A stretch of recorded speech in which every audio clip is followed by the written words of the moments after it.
That's good. That's just all there is to it.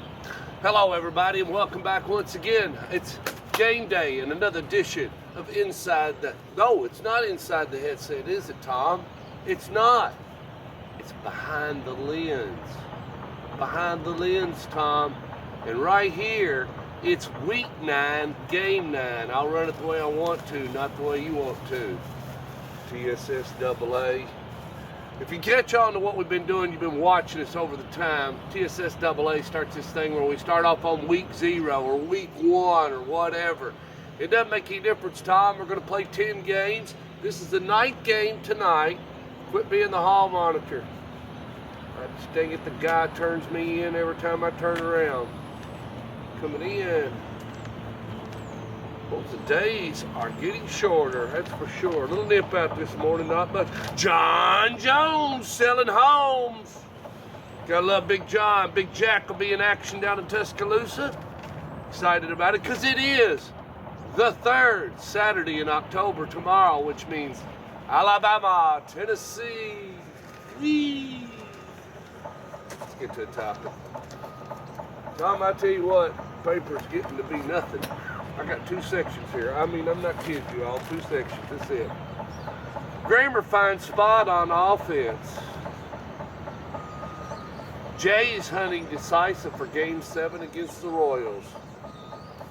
David Price, former Blackman Blaze baseball star, and we are at Blackman High School. Can't get any better than that. Siegel ends 3rd again.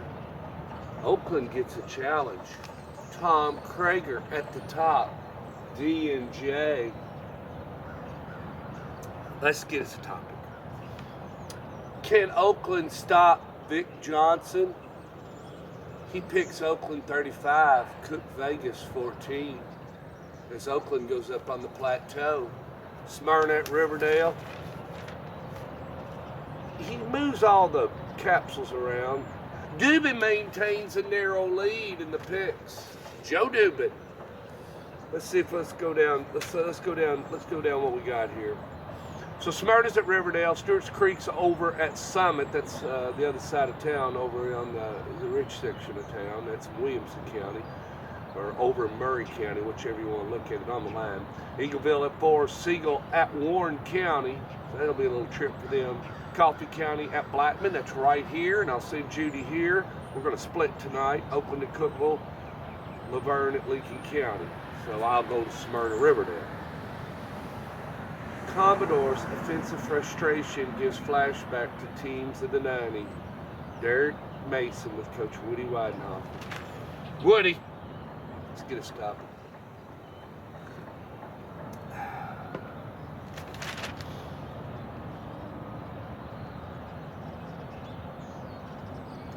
Houdini. You know, this one been working on me for probably about 3 or 4 weeks. Houdini. I think you got to be Houdini within yourself, and sometimes you have to trick your brain. And what I mean by that is you got to forget whether it be success or failure real fast. In the game of football, in the game of softball, in the game of volleyball, in the game of baseball. Whatever you just did, good or bad, you need to forget about it. Because if you dwell on everything and think, oh, everything I do is good, that's not good, because it's not going to turn out that way. You need to reconsider your thoughts. So you got to kind of play with yourself on your brain and forget everything and stay motivated and say, each and every play brings a new challenge. Each and every pitch brings a new challenge. Each and every time I go up and down the floor in basketball, it brings on a new challenge. So you kind of got to monkey with yourself in the back of your mind and Houdini, and make sure that you knock it out and don't dwell on it. For instance, if a salesperson dwells upon all his success, he'll turn out to be a very unsuccessful salesperson. If you run around telling everybody I'm the best, nobody can outsell me, you're not very humble. And you'll get beat, I promise you. Somebody will outsell you in a heartbeat. Somebody that really wants a lot more than you do. So sometime or some way in the back of your mind, and it's got to be your way, it can't be my way, you got to learn to kind of, forget that last article, Tom, that you just wrote wasn't that good anyway. People didn't read it. Whatever it may be.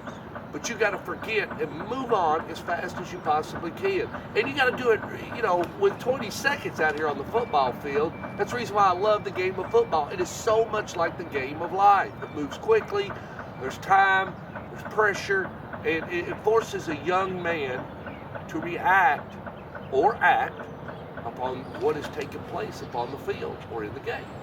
So I think we all have to be a little bit of a Houdini and trick our mind in a way to where, we always say, okay, I know it's the third quarter, probably play, 78, as I look down all the film as it starts from 1 and goes through the 160, whatever some odd play, 78, 85, whatever you call the number. But I got to forget about the other 84, the other 77.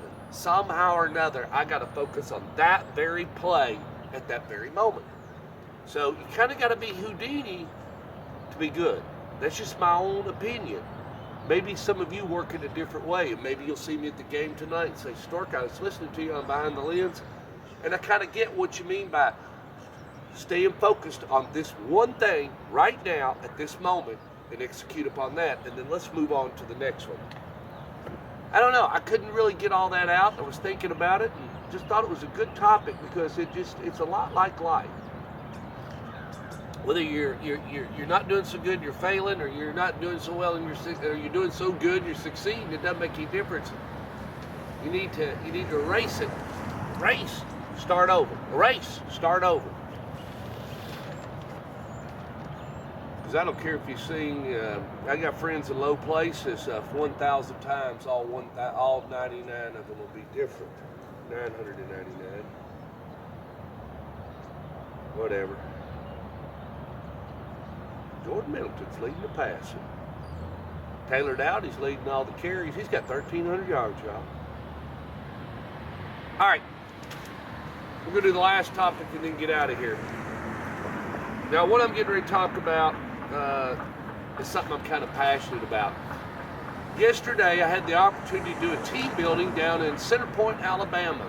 So our company did a Habitat for Humanity, and we had people nailing boards and running saws and had the breakup, and we was putting vinyl siding and faucet in, and there's all kinds of stuff going on in Center Point. It's a lot of fun.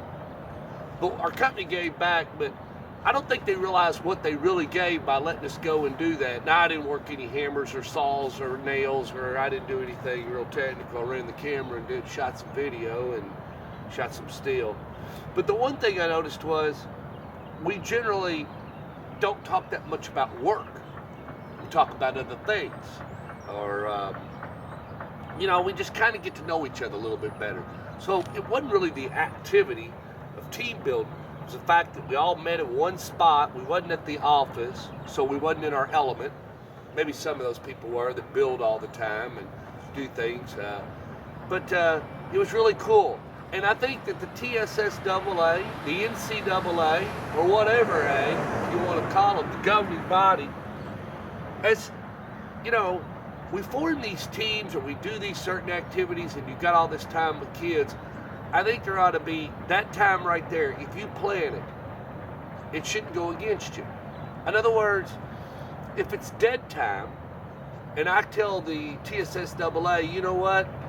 There's a lady over here, man, she don't have the money, and we're going to dig a water line for her, and it's in the middle of July, and I've got the tools and the whereabouts to get some kid out there, and they have the strength, and we can dig a water line or do something like that.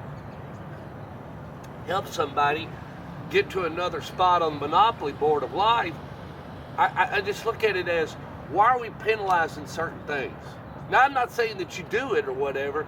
I'm just saying you should encourage it a little bit. So I think the point is I think those little activities, like those team building activities, are so important because it draws your team closer because you're focusing on one thing, but it's not football or softball or baseball or something else or something you participate in or even something in the classroom. It's something that means more in life, if you get what I mean. So I guess my thing is on team building, I kind of want to take a large softball swing at the organizations, that be NCAA or TSSAA, and those outside projects where and I don't mean go over to the Shriners Hospital and visit with the kids. I mean, I want to see you do something. Do something that makes a difference. Go over and rake some. I mean, these leaves are all going to be followed, and I'm sure there's some lady in town that's probably older and can't rake the leaves or doesn't have the equipment or the materials or tools or the strength to do it. And you could change that. And so I think we've got a lot of young people out there, but I don't think our governing body is associations and whatever it is that run this, that are appointed and given the right to spend our money. Because after all, it's my tax dollars in the TSSAA. It's our tax dollars in the NCAA. Because every state and certain money's drawn out of your taxes and sent to the colleges and the university for further education. You know, I don't know if you got it all or not. Maybe you're working on that week 0. You and Tom are in the same room working on that week 0 or week 9, game 9, or what? No, Tom, what is it? It's week 10, game 9 on your calendar, but it's week 9, game 9 on mine. Hey, let's get out of here. Cars are coming in. I'm gonna let people go to work. I'm gonna get after 2, put in that last day, you know, and make it happen for the company, and then come out, go over and see Coach A lot and Coach Matt Williams, watch Smyrna and Riverdale. Judy will be here tonight. Next week is the last lens. Have you had fun? And I'll try to do something different. I was going to try this morning, but I'm telling you, batteries are running low. Run up down the road takes a lot out of you. Next week, I'm going to go to Lexington and watch the bad man from Murfreesboro, Jack Jones. Woo! Can't wait. But anyway, kids, have fun. God bless. I'm a man who truly delivers. That's me, the Stork. I'll see you next week, and I'll see you tonight at the game, because this season's getting ready to end next Friday night. And then we're going to drop them in a bucket. We'll split them up, and we'll start the second season, and that's the fun part, and that's where we really get after it. Because here real soon, somebody's going to put their helmet up, and somebody's going on. It's just part of life. See you. Oh, Krager. It's Krager's corner. He's periscoping. It's week 10, Stork, game 9. It's week 10, game 9.